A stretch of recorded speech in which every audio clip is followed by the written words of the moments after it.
what was everybody's reaction to that when he finally came to and they administered to him and everything? Steve, are you okay? Or Steve, are you okay? And everybody was, my gosh, we were feeling for him. It's hard to make up. But anyway, whatever the fear is, I'm afraid such and such is going to happen. At the end of what we're talking about today, or at least at the end of the whole spiel, you see that a lot of these fears are not really rational fears. But anyway, that's the way that procedure usually goes. There are three, well, let's put it another way. There are three main therapies out of all the therapies out there, and each of the three that I consider the main ones targets a different part of that process. Very, very briefly, I'm not going to spend a lot of time on the ones that I don't follow that closely. But there's one called systematic desensitization. I don't know if the person who talked to you last week talked about SD or not, but basically this targets the physiological reaction.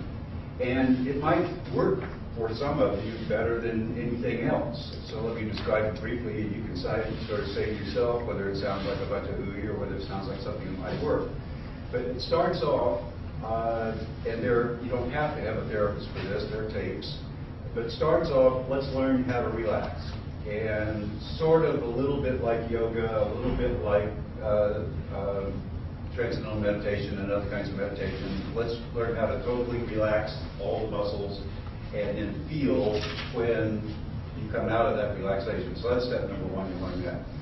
Then you imagine certain situations.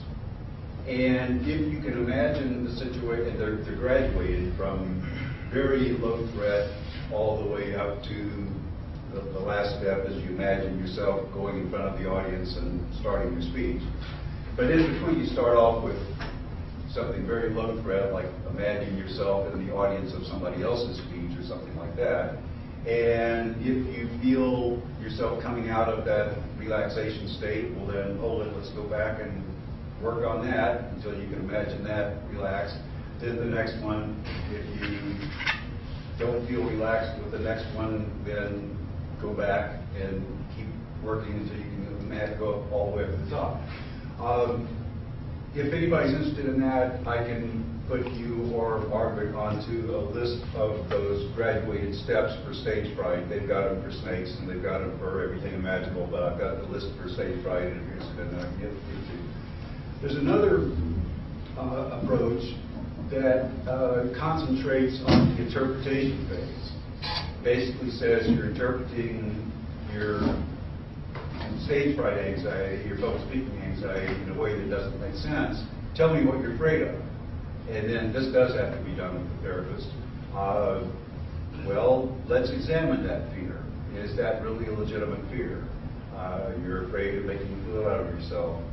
Is that very likely to happen, provided that you respect the audience and worked on your speech? One of my favorites is students will tell me, I'm afraid of getting a bad grade. And I'll say, make you a deal.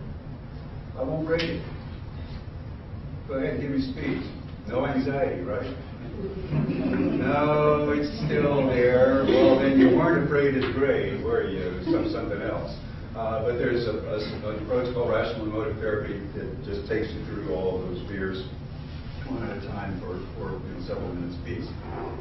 And then there's a third one, the one I'm going to talk about most, that concentrates on that initial step in the anxiety chain of assessing the situation.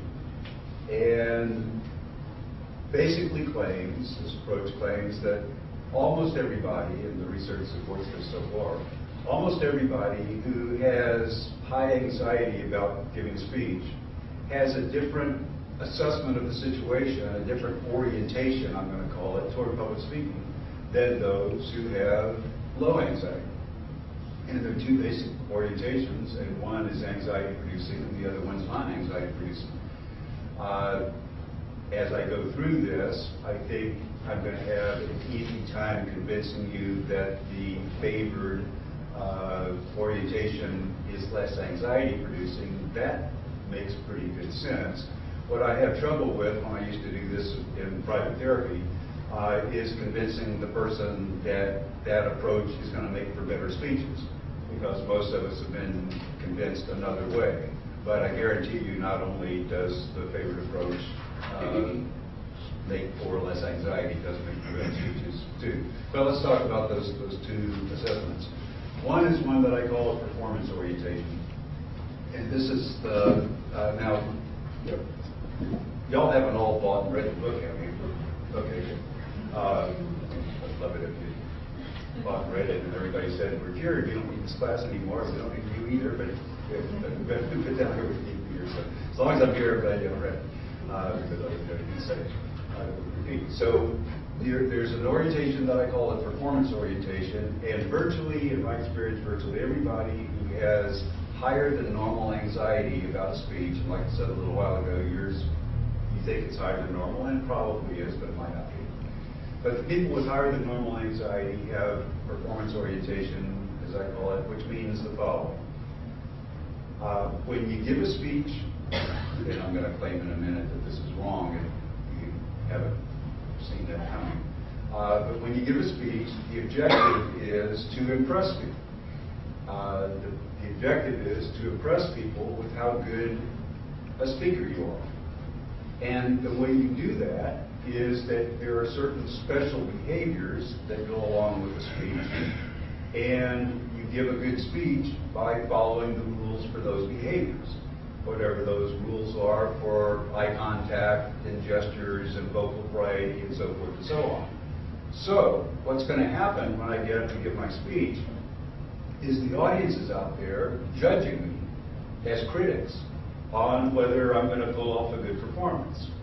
And it's sort of, I mean, it's a perfect analogy, I think, to Olympic figure skating or Olympic gymnastics or something like that. The judges are out there, they're watching my every move, and if I say, twice, I go from a 9.8 to a 9.6 or whatever it is, and at the end of the speech, everybody's going to hold up their little mental scorecard, and I'm going to get ratings. If you think about that for a minute, that's bound to produce anxiety. I mean, situations where we're under the microscope and the pressure's on to perform well, whether it's the GRE or whatever it may be, produces some anxiety. When we feel like we're being scrutinized and everybody's watching us, the spotlight is on us, that produces some anxiety. And when we think there are rules, and there are rules that we're not familiar with, that makes us uncomfortable too.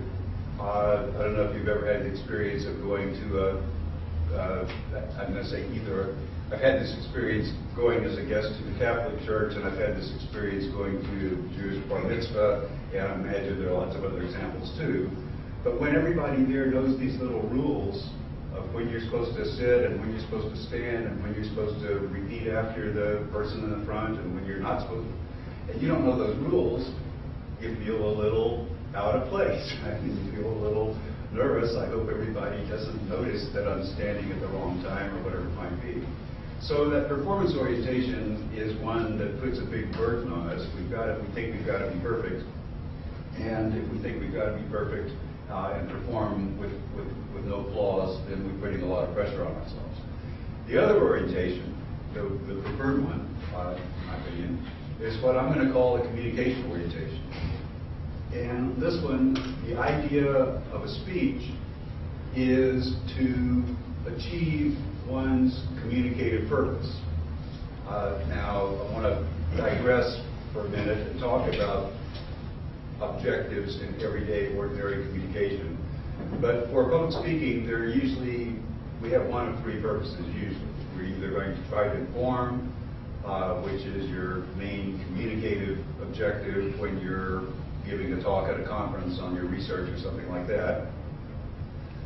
Sometimes we're trying to persuade, and I don't think most of us would say that we're trying to give a persuasive speech to persuade the audience to accept our data results and our analysis. That's usually we're thinking we're trying to inform them of what I did, and we all know that I did it right, so I'm not trying to persuade anybody. But if you decided I'm going to go down to my PTA, my you know, my son or daughter's school and give them a piece of my mind on something I think they're doing wrong, or I'm going to go to the city council and tell them what I think of the plan to block the entrance to my road, or whatever it might be. You know, you've got a persuasive speech. And then the third type is entertaining speeches, which most of us don't do unless we're professional entertainers. But every now and then, if you're the best man at a wedding, or the maid of honor, or whoever it is, about to give you've got to give a funny toast or something like that. Well, okay, then we've got a little short entertaining speeches, not speech to give, but those are the objectives. So the point of view is that it's a good speech if it achieves its purpose, period. So if you inform them of what it is that you were trying to inform them of, it's a good speech. If you persuade them of whatever you're trying to persuade them of, it's a good speech, period. Same thing for entertainment. But I'll talk about that too much. Let's just back up for a minute and notice what happens in ordinary communication. In ordinary communication, there are two kinds of objectives. And I mean everyday, normal conversation. We've got what we call pragmatic objectives, which is what I'm calling, in this context, communication objectives, but either one. We've got pragmatic objectives. We're trying to find out what time it is when we ask somebody, what time is it? We're trying to get someone to find their way to West Sacramento correctly if they've stopped us and asked us for directions to West Sacramento. We're trying to explain to people what we did over the break if they've asked us what did you do over the break, or whatever it may be. We've got these pragmatic objectives. We're trying to get the information across. And we have some social objectives. We're trying to come across as a friendly person. We're trying to come across as likable. We're trying to let the person who we're talking to about our vacation break know that we care enough about them to spend the time talking with them, et cetera, all these little objectives that are hard to put into words sometimes. With the speech, the pragmatic objectives I've already talked about, to inform or to persuade or to entertain, and by the way, yes, whichever one of those is your main objective, it involves a little bit of the others too. That's a whole other topic. You've got to give new information if you're going to persuade. You've got to persuade that you're credible if you're informing, and all that sort of stuff. But in a speech, the social objectives are you want to come across as a sincere, likable person. You want to come across as credible. Those of you who have high anxiety, probably everybody, won't believe that sometimes your purpose is to be invited back to give another speech, but sometimes your purpose is to be invited back to give another speech. But you have these social purposes. When the social purpose gets taken too far, I want to impress them as a speaker. I want them to think I'm a hotshot. I want to wow them with my oratory. Then it's social objectives that don't belong in a speech even any more than they do belong in conversation. I want to impress this person with what a wonderful person I am, and we have no friends, and everybody thinks we're being you know what, and it doesn't work when you try too hard that way. Same thing with this. So I like to emphasize and repeat the objective is to achieve your communication purpose, period. And I've got several little hypothetical and real examples of this to sort of drive the point home, because I don't think it can be emphasized enough. The first is to imagine yourself hypothetically giving a speech, maybe one in here, maybe, I think at a conference is even better example.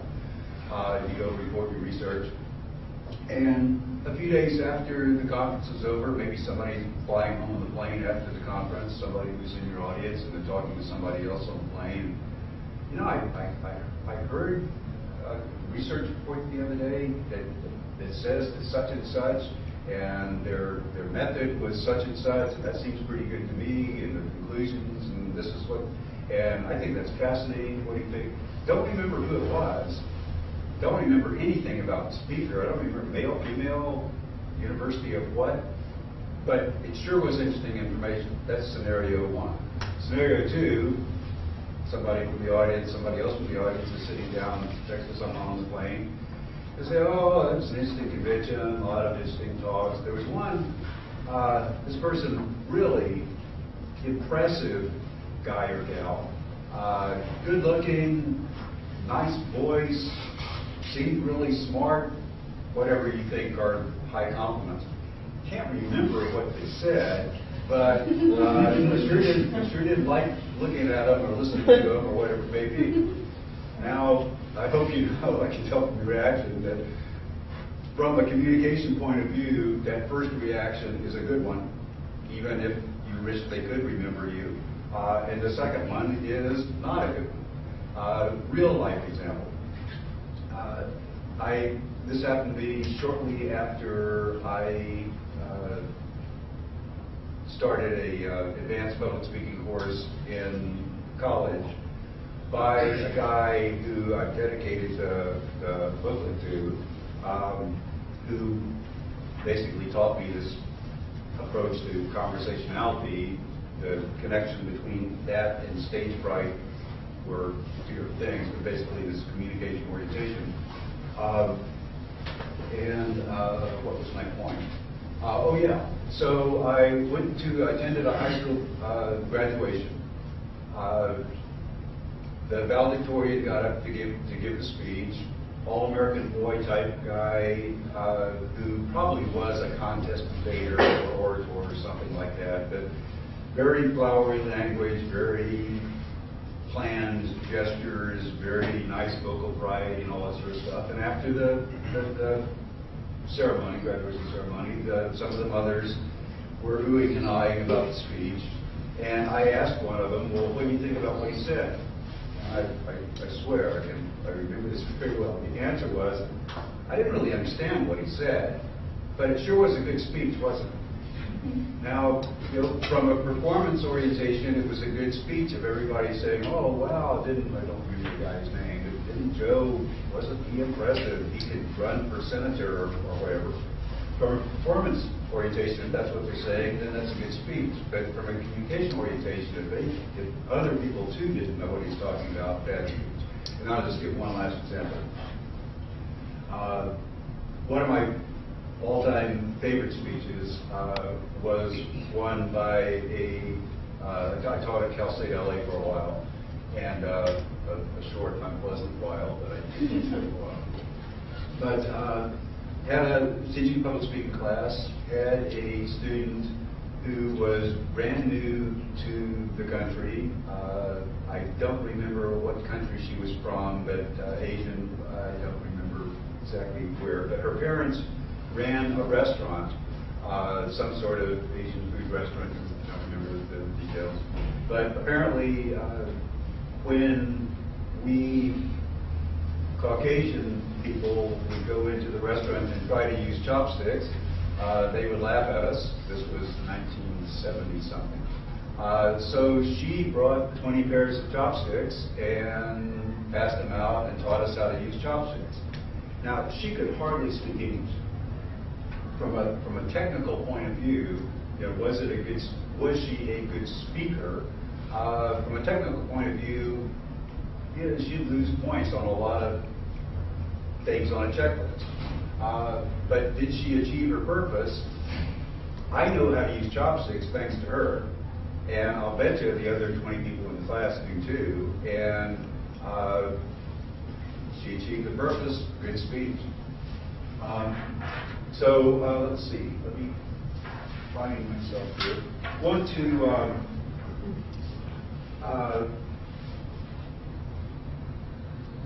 sort of go through. Oh wow, I knew that would happen. It always does. Go through some components of this communication orientation as it's used for anxiety, and like I said, I'm not going to be able to give you the whole package, but let me just show you what some of the parts of the package are. The first thing we do is to notice the similarity between public speaking and ordinary conversation. And at first glance, people react negatively to that. Hold it. they're night and day different. Giving a speech and talking in conversation, don't tell me they're the same, they're not. Well, they are, except for three things. I bet you can't think of anything other than these three. And as I go through them, the point is, from a performance orientation, these are all three bad. From a communication orientation, all three are good. So here are the three things. One is, you get longer to prepare what you're going to say than an ordinary conversation.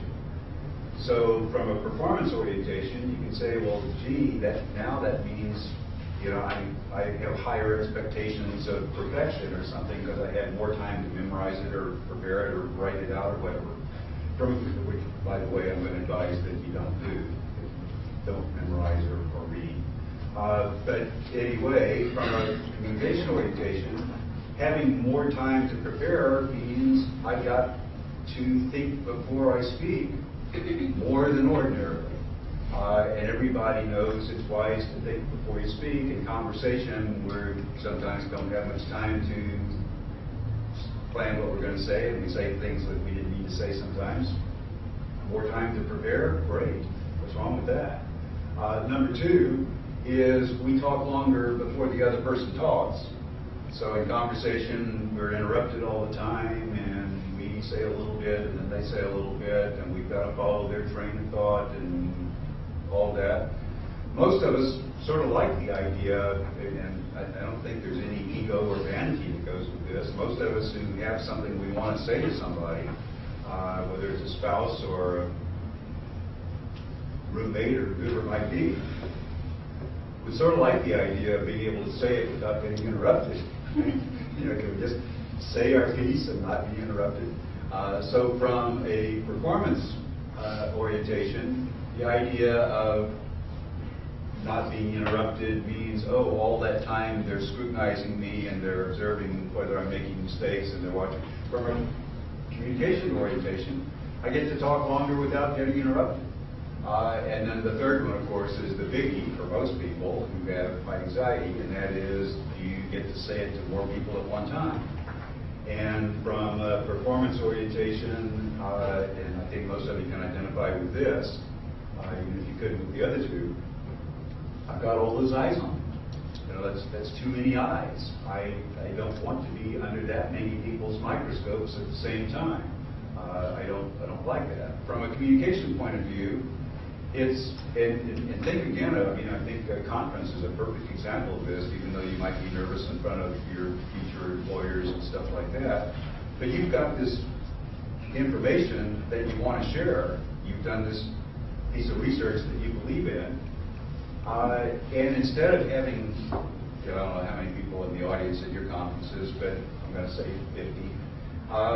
50 different conversations to tell those 50 people about your research. You get to knock off 50 birds with one stone, so to speak, and it's just much more efficient. And if you've got something important to say, why not have a lot of people hear it? And I don't think that's egotistical, it's just efficient communication. So those are about the only differences there are between conversation and public speaking. And all three of them work to this public speaker's advantage, if what you care about is communicating. They work to your disadvantage if what you care about is looking good under the microscope. But that's, you know, I've got a point on that in a second too, by the way. The number two thing to emphasize, and I hope I have a chance to do a little bit of this today, is to talk about the different aspects of delivery and emphasize the point to be natural on everything. Everything except possibly eye contact is about the only thing that in a speech you need to do a little bit differently than a conversation. But gestures, facial expression, making up the words on the spot, encoding spontaneously, rate, how fast to talk, all of those things, what you need to do with delivery when you get up here is exactly the same thing that you do in conversation, and I do mean pretty much exactly. Like I said, maybe one or two little exceptions. I don't know if in this class you had the first day introductory speech, or have you had a little thing where everybody gets up and gives their introduce themselves, if you will. What we decided to do is we decided to wait with it, actually. So we have our first two speakers talk about anxiety and then kind of approach it after we know a little more about it. Good, but in a way that's too bad. Because one of the beauties, I mean, it'll work fine the way y'all are doing this, it's going to work fine.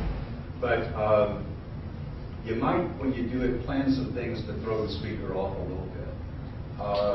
Because, you know, the beauty of doing it the first night when people aren't expecting it. Now, I will admit, by the way, in my class that I'm doing this quarter, where everybody has self-identified as high anxiety, I didn't do it either. Okay, I talked about it, and I talked about the fact that I do it in my normal Com 1 classes, and asked, does just the thought of that make anybody in here anxious, and everybody raised their hand. But when I do that in the normal class, there are a couple of points. Number one is, how many, and I say just in your own mind answer this question, how many people who you saw in front of you today seemed like they had anxiety? Anybody think of more than 5? Never, out of 20 people. More than 3? Usually no.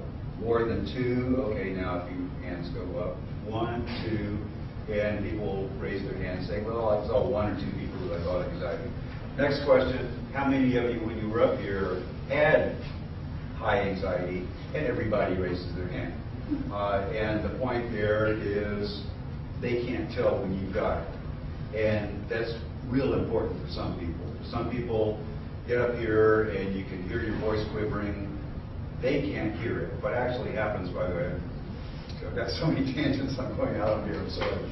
But what happens is you feel your voice quivering and you think that they hear your voice quivering. They don't hear it. And they don't see your hands shaking unless you give them a reason to see it. If you're holding anything like that instead of having note cards on the podium. But anyway, point number 1, you couldn't see theirs. They presumably can't see yours. But point number 2, the real point I'm on right now, is okay. If you're wondering whether you know how to give a speech delivery-wise, everybody proved that you know how to do it. Because you didn't have any choice. You didn't have time to go home and read it. I mean, write it out and then get up here and read it. You didn't have time to go home and write it out and memorize it. You had no choice except to do what you do in everyday conversations, which is to come up with that stuff on the spot. And you know, that's the way to deliver a speech. Now, most people with high anxiety, because of the performance orientation, think that the hard part of the speech is the delivery. The hard part is the content. The hard part is all the work that you have to do before you get up here. I've got all this information. The research took a year. I've got 10 minutes to tell everybody about it. I've got to throw out some stuff. Heck, my background literature review in my dissertation, chapter 1, was 800 pages, but I've only got 5, that sort of stuff. But you've got all that planning, and here this is a little bit complicated. I've got to make sure people understand this. All that happens before you get up here, and then once you get up here, you just talk. So point number 2 is be natural. Be natural with the gestures. Be natural with the facial expression. Be natural with the words that come out of your mouth. Know what you're going to say. Have notes. Know what you're going to say, but don't know the words that you're going to use to say it. Let that happen when you get up here, just like conversation. The words will come. I'm just going to pick a number fairly accurately, though probably. I'm thinking of about 15 different ways, within our language, probably any language, ways to say the same thing and make the same point. And you don't have to know which one of those you're going to use when you get up here to say, now I'm finished talking about my line of work. It would be my research subjects. Now I want to talk about the independent variable or whatever. A jillion ways to say that. I'm finished with that point, I'm going to this point. You don't have to plan it out word for word. So, be natural. And then the nice thing about that stage fright-wise is both points 1 and 2 is saying you already know how to do it. You already know how to deliver the speech. And you don't know how to do the content, but that's not the part you're worried about with your anxiety. You're worried about the delivery. You already know how to do it. The third thing, not necessarily in this order, I like to talk about the origins of the fear. I like for people to try to explore that. What was the first time you got anxiety, and where did it come from, and how come we have this notion that when you give a speech, you're supposed to have all these little perfect behaviors? I know where I think it comes from for me and people of my generation.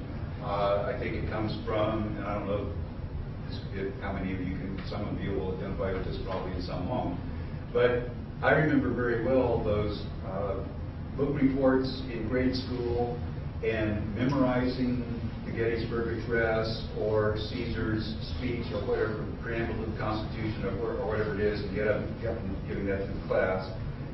And two aspects of that, I think, are anxiety-inducing.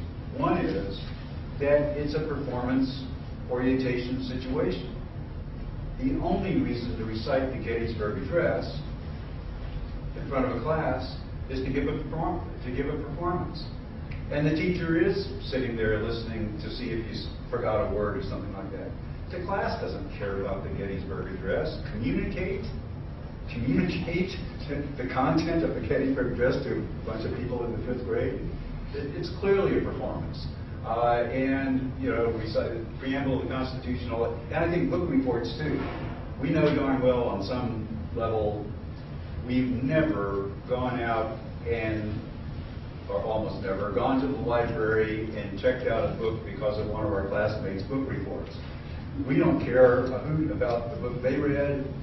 They don't care about the book we read. We're going through these motions.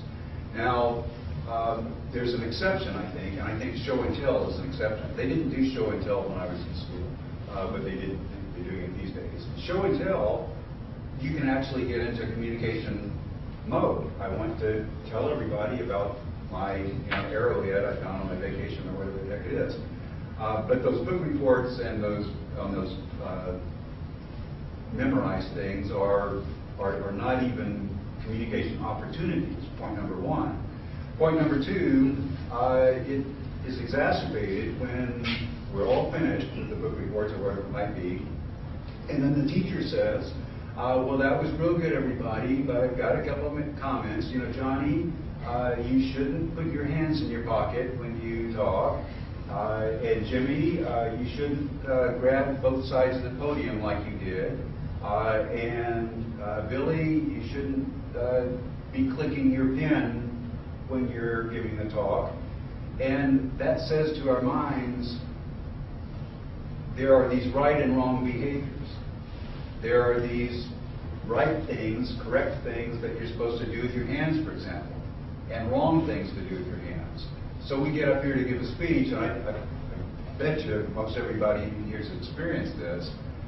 Something makes you think about your hands, and your mind says, oh, what am I supposed to do with them? I'm not supposed to put them in my pocket. I'm not supposed to put them behind me. I'm not supposed to. They told me all the things I'm not supposed to do with them, but they didn't tell me what I'm supposed to do with them. You know, and that, you know, exacerbates the problem. So wherever it came from, you know, I think it's worth thinking about. And those who can identify with the origins, for me, or at least what I think it is, well then fine, we can start noticing that those are not realistic situations. Giving a book report in the 4th grade is nothing like talking to your colleagues at a convention or going to the city council or anything like that. Nothing at all. The fourth thing I'd like to talk about in the whole therapy approach is to ask people, and I've hinted at this a little bit, to analyze your own behaviors as an audience member and ask yourself, do you, as a normal person, sit there in the audience for other people's speeches and do to them what it is that you think they're doing to you? And the answer usually is going to be no. You sit there and say, oh, let me wait till they make a mistake. I'm dog, you know, I can give them a demerit. We don't do that. Now, in the 4th grade, yeah, I remember very well. And some of you too. You know, the guy sitting next to us gets up and gives his talk, and he sits down. Here's the number of times you said you know, you said 25 times or something like that. Okay, we do that in the 4th grade. That's probably because the teacher said, you know, Mary, you sure said a lot of times, and then we start getting psyched out about that too. But in an ordinary speech, we're saying, and you know this is your colleagues' orientation as audience members at a conference. But the same thing with the city council or the Kiwanis Club that asks you to come talk about geology or whatever it is. They're sitting out there, the audience members are sitting out there saying, hey, tell me what you got. This sounds like it could be interesting, let's see if it is. And then you give them the information. And they say, wow, I can use that. I can't wait to go home and talk about it around the dinner table. Or they say, oh, well, you know, it interested some people, not particularly me, but that's not, you know, the end of the world. But think about how you behave as an audience member and assume that that's the way they're behaving too. And they're not saying, you're not saying, I can't wait for them to make a mistake. You're not saying, I'm going to count the mistakes. You're not saying they're starting off with a 10, and by golly, I dare them to keep a 10. I bet they're going to lose points and be down to at least a 9.2 by the time. You're not doing any of that with them. They're not doing it with you either. Basically, you know, like I mentioned, the guy who fainted, the audience reaction was, yeah, it's almost like people ought to do that on purpose. You want to get an audience behind you, you know, on your side, you know, have a little trouble up there. And then, and I'm sorry, I do one last thing. There's a section in the booklet, if you get it, that talks about these fears in detail. And I don't have time to go through them right now, but I've heard most of the answers to, I think most of the answers to, okay, what is it that you think you're afraid of? And there's a section where I've taken those one at a time and just said from a communication orientation, if you're trying to communicate, there's no reason to be afraid of those. I'll give you one or two.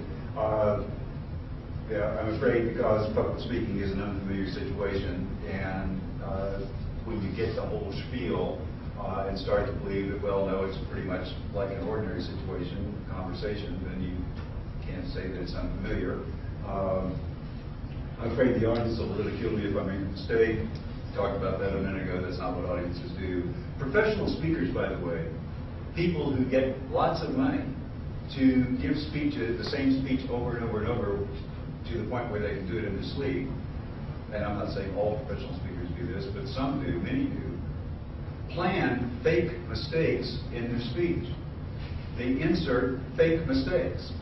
Why would anybody do that? Well, because they want the audience to think they're human. And humans make mistakes. And the audience will not only let you get away with mistakes, but they kind of are saying, you know, and most of us are going to have no trouble with this. You know, we don't want this person to be perfect. We want him to be a normal human being, and we make little mistakes, like I've made 80 probably today. Little said the wrong thing, go back and change your mind and stuff like that. We do it in conversation. Make sure you make the right turn and O. I mean, right is different than left, not right. We correct ourselves and try to do things to make little clarifications. So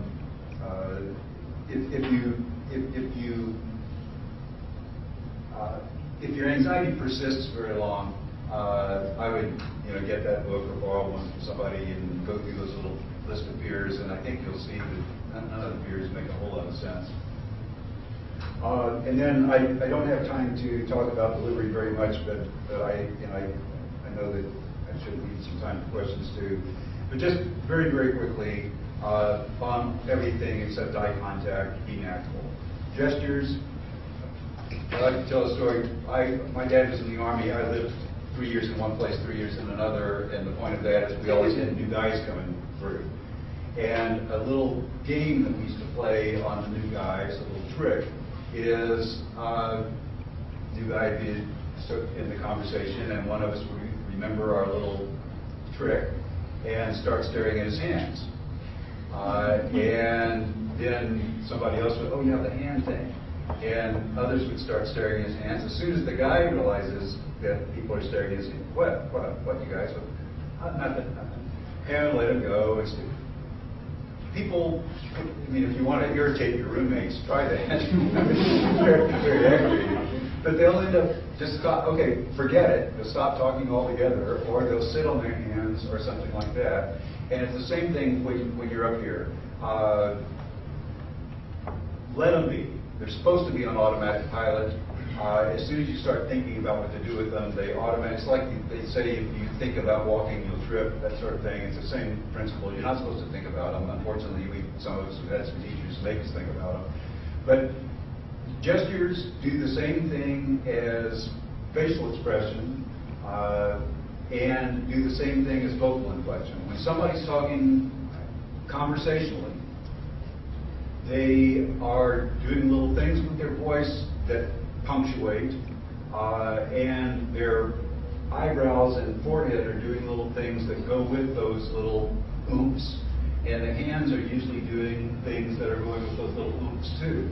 If it happened that you had memorized the speech, or you're reading the speech, and you don't have the gestures, then you got problems because you've got that monotone and you're leaving out all the vocal oomph and stuff, and the facial too.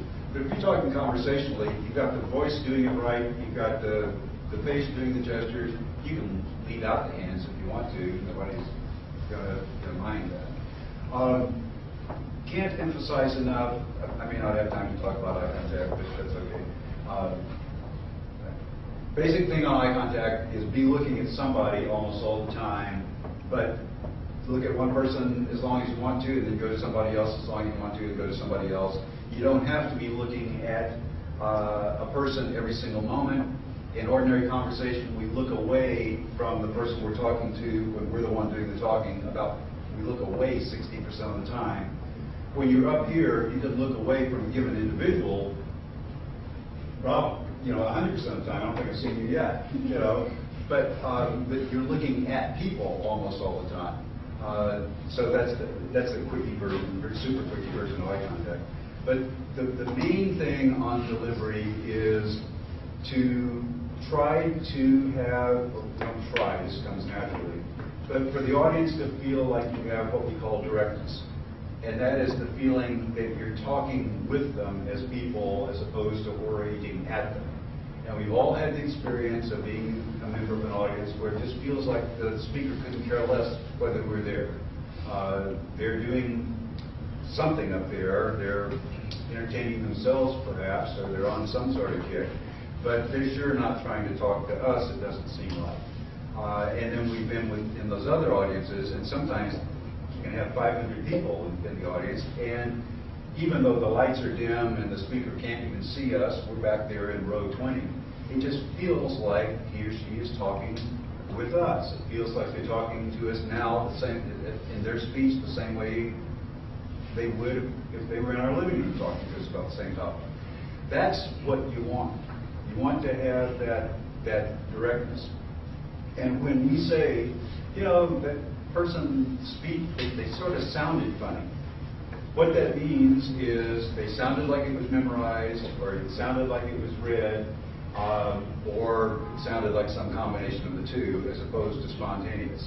And the reason that it sounds funny when people are not talking spontaneously is that all that vocal punctuation is missing, and not only does it sound funny, but we're losing information. On a printed page, we've got periods, and we've got commas, and we've got semicolons, and we've got indented paragraphs, and we've got headings, and we've got bullets, and all these things that help the reader track where the writer's mind is. We have that in conversation, too. All those little pauses and all those little pause for a second, pause for a millisecond, all of those things are the punctuation. For some reason, well, I know the reason, but anyway, when people memorize or read, it's funny, you read from a manuscript, the commas and the periods are there, but it doesn't come out in your voice. And the audience has trouble tracking the person who doesn't have that long punctuation. It's valuable information that's missing. So very important that you put it in your own words. And I'll just end last story. I remember very well my wife having a speaking engagement that she had to do where her company wanted her to give a speech that they had written out. She was very frustrated with this and tried, and never had been that crazy about giving speeches anyway. And I kept telling her, put it in your own words, put it in your own words, put it in your own words. And she would try, and after a couple of days, I can't do it. And after a few weeks of this, let me have a speech. And I'm not bragging here, but I'm saying this is the way to do the speech, I think. I took it, it was all written out, about 20 pages. I took some notes. I had it for about 20 minutes. Came back in about 20 minutes and said, let me give you the speech. And used the notes. And the notes served the function of reminding, this is what notes are for, of reminding me what the points were going to be, and reminding me of the order in which I was going to make the points, but not what words I was going to use. Notes were very, very sketchy. What she was a little bit ticked because I made it look so easy and she'd been working so hard on it, and she was a little bit amazed. But what she had been doing, it turned out, is I would say put it in your own words, and she would put it in her own words, and then try to memorize that. And that's not what I mean. I mean, put it in your own words on the spot. So hopefully some of those things will help, and with the anxiety and the speech. The class goes till 2, not 3, right? Okay. So I better stop because I think I'm probably a little over time. Thank you.